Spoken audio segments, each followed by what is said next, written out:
আজি আৰু এটা ইনভিটেশ্যনো আছে, সেইকাৰণে ফটাফট কাম কৰি কিনে যাম বুলি ভাবিছোঁ, কিন্তু সিহঁতৰ লেকচাৰ কেতিয়াও শেষ নহয়। চ' বা ক'লোঁ যে কামটো ভগাই লওঁ, তই ঘৰখন মুচি ল'বি, যিমান যি আছে কৰি ল'বি, মই কিচেনৰ কাম চাম বুলি কৈছোঁ।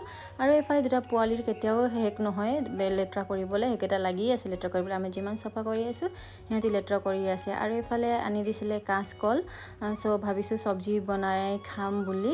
আৰু মই লাগিলোঁ চব্জি বনাবলৈ, কিচেনৰ কামখিনি গোটেই মই কৰি ল'ম, কাৰণ কামটো ভগাই ল'লে মানে সোনকালে হয়, সেইকাৰণে কামটো ভগাই ল'লোঁ। আৰু এইকেইটাতো ক'ব নালাগে একো, আপোনালোকে জানে নহয় কিমান বদমাছ।